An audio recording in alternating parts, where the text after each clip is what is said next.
তারা বিদ্যুৎ বন্ধ করে এখানে ককটেল ফুটিয়ে এনসিপির পদযাত্রাকে ঠেকাতে চেয়েছিল। আমরা বলবো স্পষ্টভাবে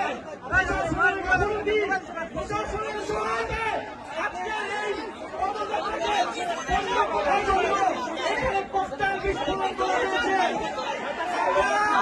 এই সরকারকে এই স্বরাষ্ট্রমন্ত্রীকে হুঁশিয়ারি করতে চাই, বলতে চাই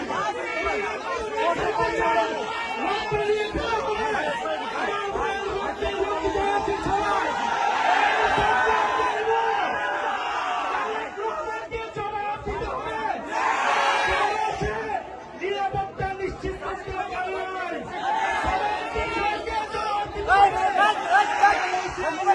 নিশ্চিত করতে পারে নাই। আপনারা করতে গুলি চালান, বোমাবাজি করুন, এনসিপির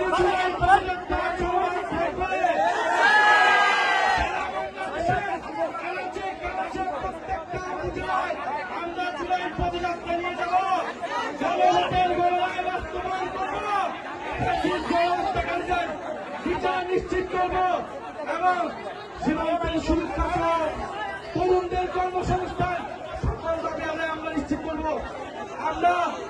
আমরা হুঁশিয়ারি দিতে চাই, এই সরকার যারা দায়িত্বরত হয়েছে, পুলিশ প্রশাসন, ডিসি, কেন বিদ্যুৎ অফ হয়ে গেল, কিভাবে ককটেল বিস্ফোরণ হলো, সে কি করে, সে কি নিরাপত্তা নিশ্চিত করেছে এলাকাবাসী,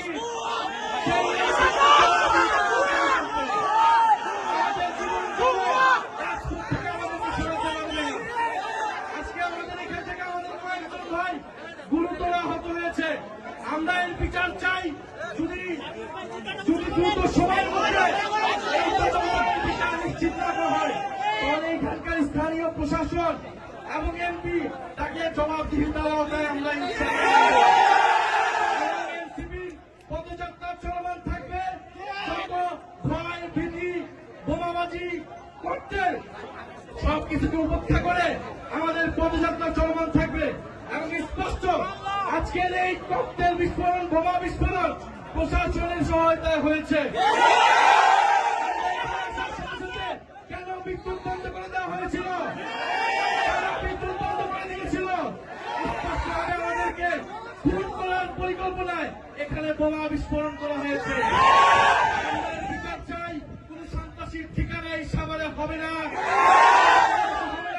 যারা গণহত্যাকারীদেরকে প্রশ্রয় দিবে, যারা সন্ত্রাস চাঁদাবাজি খুনিদেরকে প্রশ্রয় দিবে, যারা দুর্নীতিবাজকে প্রশ্রয় দিবে, তাদের পরিণতি আওয়ামী লীগের মতো হবে।